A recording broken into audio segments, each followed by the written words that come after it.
נריע לצוי שינו.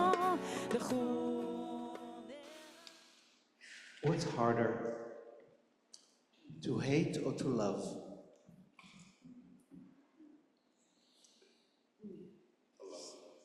To love is harder than to hate? Long run? Harder? Sort of a rhetorical question. We'll come back to it. So, in a few nights, the moon will be full. It is a very special full moon. On the Jewish calendar, it is the holiday of Purim, the holiday of upside down, v'nafochu. On the Hindu calendar, it's Holi. It's going to be March 14th, which is Pi Day, infinity. And it's the full moon of spring, in the making. A lot of auspiciousness while Ramadan is still being celebrated. And Easter is on its way. There's a lot of people with their eyes on the sacred. I want to focus on Purim, which is coming up this Thursday. And as Sheila said, we're in the month of Adar, which invites us to turn things upside down, to lean into joy. How do you turn things upside down when the world is already upside down? As upside down as it is right now. And so I want to talk about Purim that I've been thinking about recently. I think Purim is about love. Yeah, it's a fun holiday, right? The whole masquerade thing, go crazy, blah, blah, blah.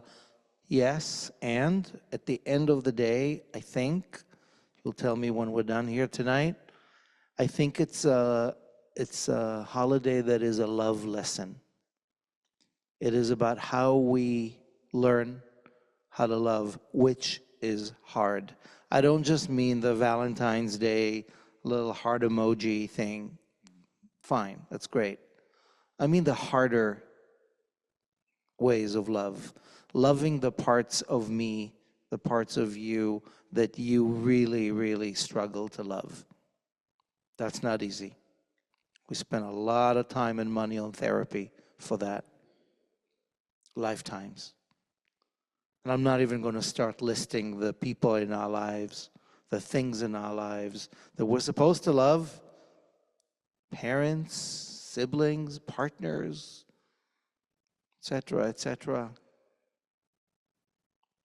What if we don't love? How do we love? The many gradations of it. So I'm telling you this, I'm thinking about this because I want to get through Purim. And I want to get there by telling you about two things that happened to me this week that made me really think about it. The first is a conversation that made me understand how Purim needs to be taken seriously. I know it's a fun holiday, but it's serious business to learn how to love.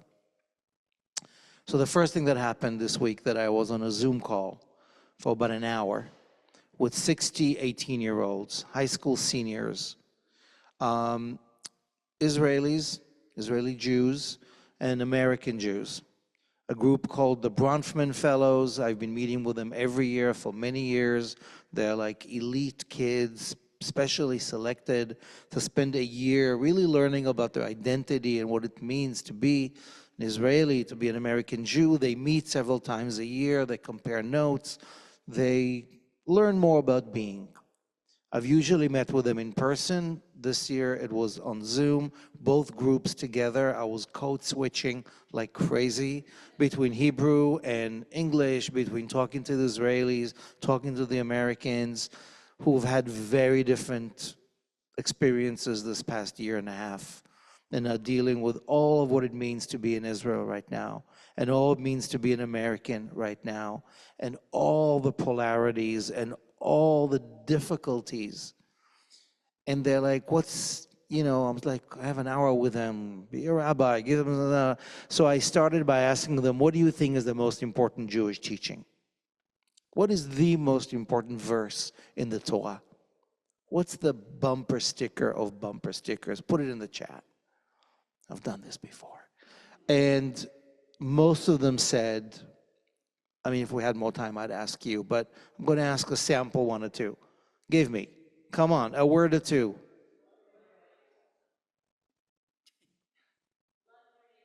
Great, right? I heard that in Hebrew too. Tzvi ve'ahavta. Okay, great. There were others, but surely that ve'ahavta and you will love is up there among the favorites.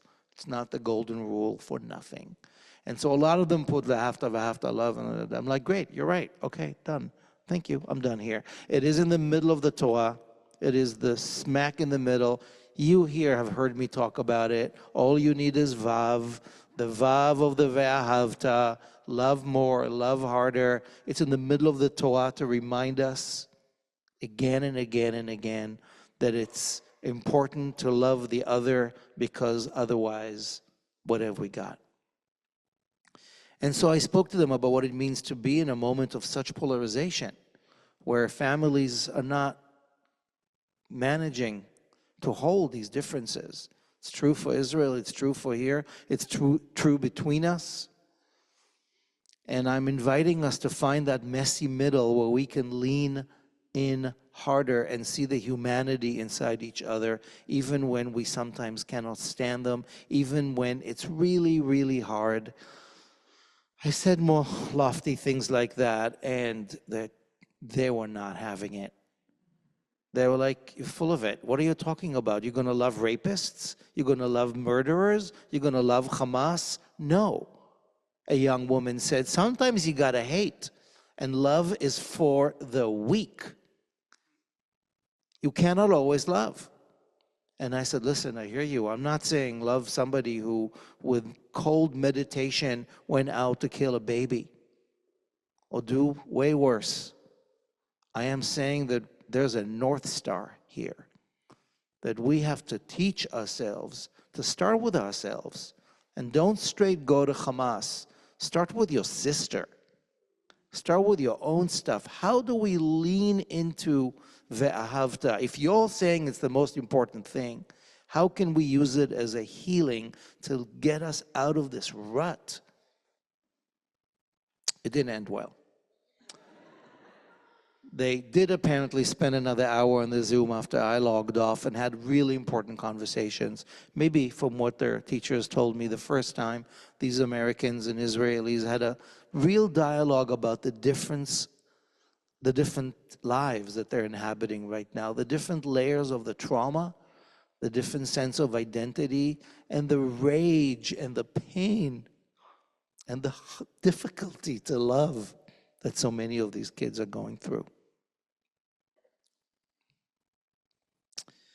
From there, I went to Boston, and I spent 2 days at a conference about psychedelics in the monotheistic traditions at the Harvard Law School. What?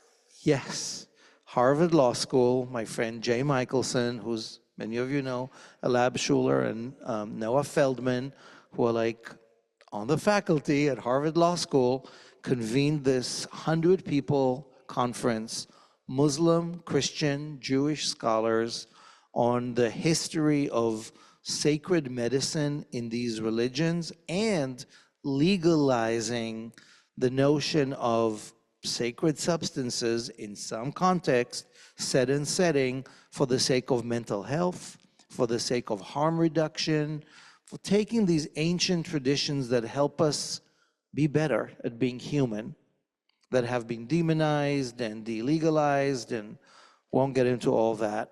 I went as a participant, just to listen. And the favorite word that came up there is the word felonious, where one of the legalese was talking about what we're doing here is actually felonious. It's a felony to talk about half of what was going on there under current American law. But what it was really about was not about recreation. was about deep, deep traditions that go back in all these religions to the ways in which we can get beyond the binaries, the mindlessness, and expand into something more sacred, perhaps, less binary, perhaps, more expansive, perhaps, that helps us see the other as holy just as we are. And I'll spare you the lengthy papers and the fascinating teachings from the Muslim, Christian, and Jewish traditions. We were sitting in a room maybe 500 feet from where Richard Alpert, later known as Ram Dass, and Timothy Leary first tried LSD at Harvard. That didn't go off so well. But there was something there about the importance of getting beyond our usual to be maybe unusual, to expand our consciousness. And doesn't have to be substance. Meditation does the trick quite well, as does music. We have inherited many tools to help us be less in the me versus you, what the Kabbalah calls ze'ir anpin, the scrunch your face of daily rut, and to expand.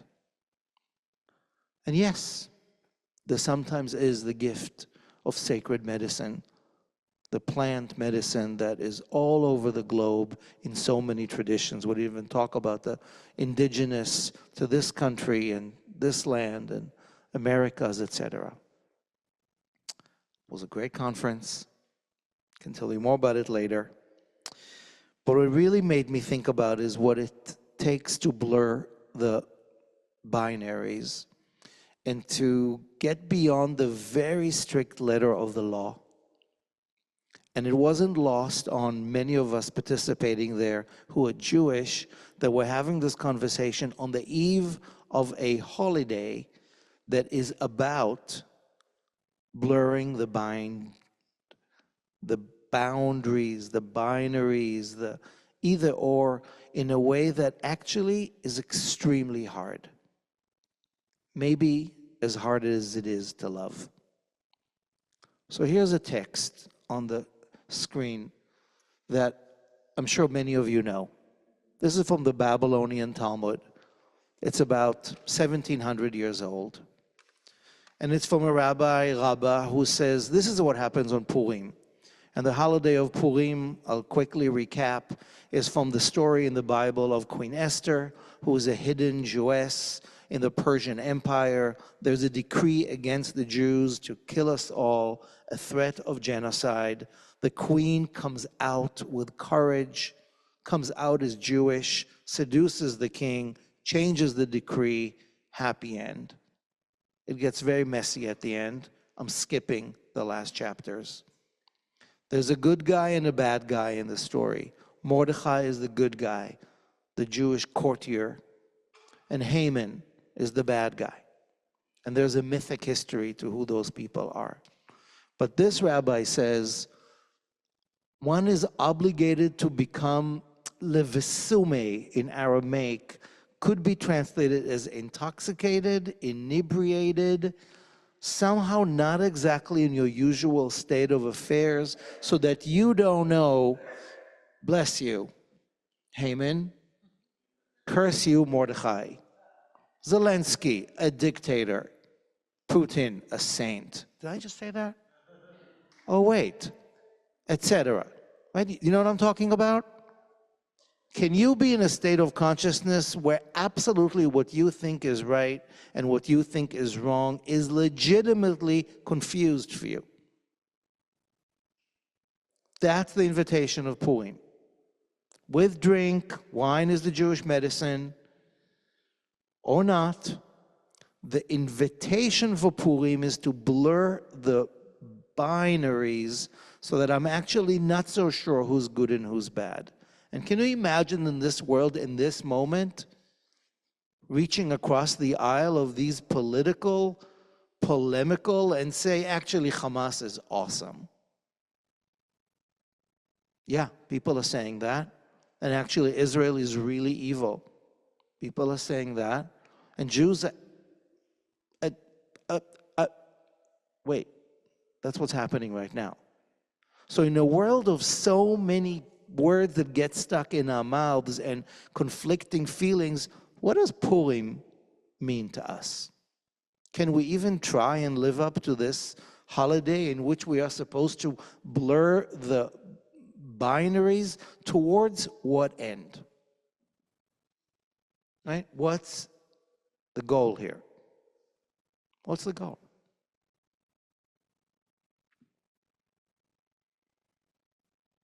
I'm asking. What's the point? Why do we do this? From what you know, many of people have done Purim before.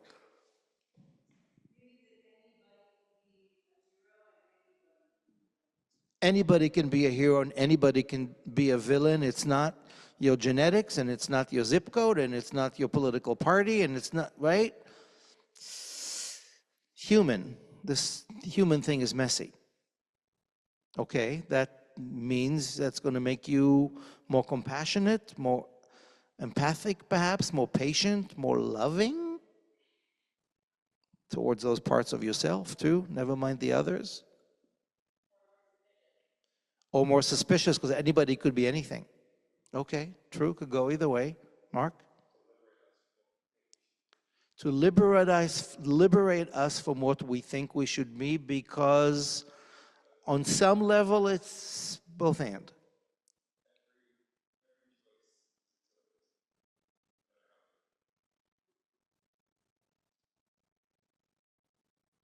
Now, I'm not saying there's not absolutes. I'm not saying there isn't evil, wicked, badness in the world. And yet Purim invites us to look deeper into that and ask some really tough questions. And to take Purim seriously as a way for us to love a little more is so rough, which is why most of us don't do it. Or we get too wasted to even do the work. And so I want to bring this because this Shabbat is not just the Shabbat before Purim, it's a famous and important Shabbat. It's known as Shabbat Zachor. It's the Shabbat on which we are supposed to remember, according to our teachings, that Haman and Mordechai is not our first rodeo. That Haman and Mordechai are mythic archetypes of an ancient enmity between Jacob and Esau, between the people of Amalek and the people of Israel, that there is a historical memory of war and hatred and bad blood. And on this Shabbat Zachor, we are supposed to read from the Torah the lines that say, never forget what Amalek has done to you. They preyed upon your weak, and you must annihilate them. For many, many, many centuries, Shabbat Zachor and this annihilating Amalek command was a fantasy of the powerless. But now it's not. So what do we do with this Shabbat Zachor and with these binaries when it isn't theoretical? When Haman and Mordechai are not just some folks in a scroll that we get dressed up as, they're manifestations of real forces in the world. I want to take another text and take us deeper in it. This is from Hugo Bergman, who was a German-born Israeli philosopher, one of the founders of Brit Shalom, a very pro-peace Zionist movement in the 1920s. Bergman wrote this in the early 60s. He was quite an old man. And he wrote this after the Eichmann trial.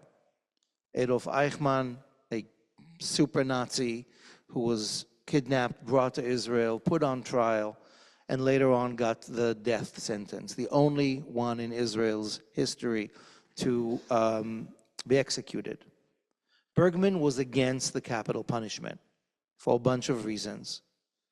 And what he says here in a famous panel that he spoke of, he said there are two forces that for centuries have been fighting each other within the people of Israel.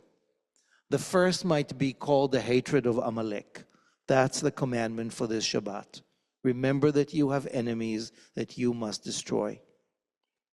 But there's a second, and that might be called love your neighbor and all that comes with it.